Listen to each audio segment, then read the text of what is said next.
Good afternoon. This is Education Armageddon. This is the third section. Oh, yeah, that's my bird going off, telling us that it's time for the evaluation of our education system. I thought I'd bring up today some things about teachers, and then I'm going to switch it off into students about the problems that we're having here in California. 84% of teachers surveyed cannot afford to live near the schools where they work. So that means they've got to commute. 81% say their salaries are not keeping up with the rising cost for groceries, childcare, and other necessary expenditures. And many of them are taking second jobs on the weekend. 80% have concerns that they cannot be able to cover an unexpected cost. There's some of the things that teachers bring up that are primary things and with agreements with also the school districts. Schools are underfunded. Classrooms are overcrowded. Educators is, of course, we just went through that. The pay is too low. Educators cannot afford housing near their workplace, so there's commute time. And of course, with the gas very high here in California, it costs a lot more money to operate your vehicle. And there's a shortage of resources, staff, and then also a shortage of teachers, doubling up teachers on their prep time to cover other classes. And at the same time, the training to support students, including students with disabilities, is very high. Just recently, special ed generally had a teacher's assistant in the classroom in a regular standardized classroom, and they've cut that out. What I thought that I bring up, 1 in 3 younger educators are considering leaving the profession, which comes up to about 35%, and 92% cite financial reasons for not going into the education field. Some other statistics give you percentages. 84% of schools lack enough funding. We brought that up before. 84% inadequate resources, staffing, and training to support special education students because that's necessary for the regular teachers to know how to best deal with that and to contact the special ed specialists. So that's also time away from the regular classroom. 76% overcrowded classrooms and a shortage, again, of educators. 68% lack of student success, which we'll get into also about the lack of success of the students in the classroom, which will be a segue from this section. Just to pause a little bit, I talked with a very knowledgeable young man that's a long-term sub, and he stated that he himself didn't understand his profession he was going into in education. It didn't kick in until he was almost 26 years of age.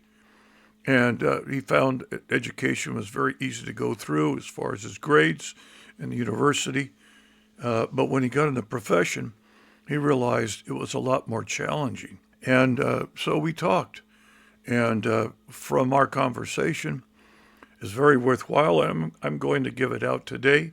And I'd like to have your response also by any kind of techniques like he was talking about shocking the high school students about how they're going to have to compete with other students in other schools, other districts for these jobs in the future. He mentioned that he decided that he would have to start doing not just graphics and Venn diagrams, but actually putting up pinwheels.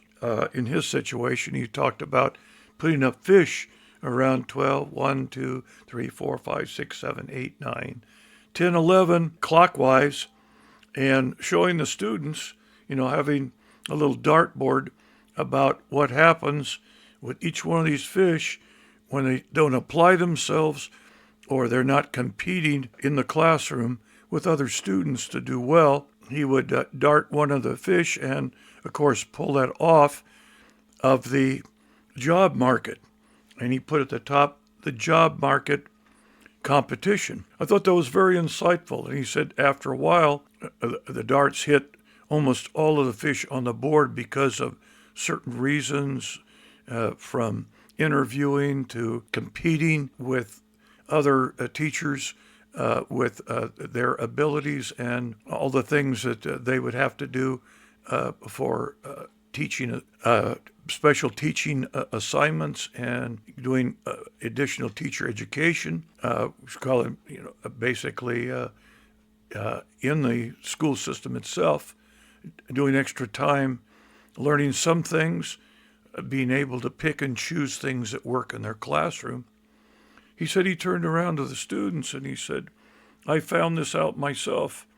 And if you don't take advantage of these things that I'm giving you and the things that I can give you to help you in the future with your future job and career, you fall behind and you're one of these fish that are taken off the board, and you go into the manual labor section, or even in any kind of food distribution, or we call it McDonald's, Burger King, Carl's, Junior, Long John Silver, whatever it is, that you would find yourself in a minimum wage job, and you wouldn't progress. And he goes into that, and he actually said that he basically was analyzing each career position and giving them the responsibilities and things that they would have to know entering that market, and any experience that they would have before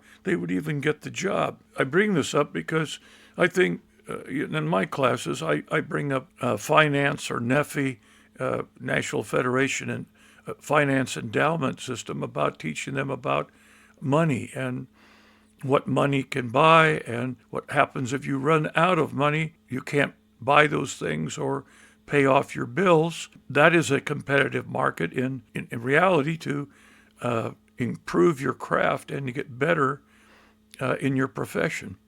I just thought I'd bring that up today, where I'm going to go into a little bit more in the future about different things to bring up in the classroom that will aid them and shock them into a reality. Their reality is tweaked by all of their gaming and things that they see on the internet that are basically somebody else's concept or entertainment, and it's not really reality that's going to help them in the future. I'll also go into some personal development for teachers that will actually aid the students.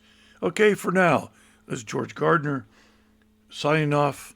Education Armageddon, and the problems that we're going to face in the future with our students not being able to compete in the society, not only in their community, their state, their nation, or even the world. Thank you very much. Signing out.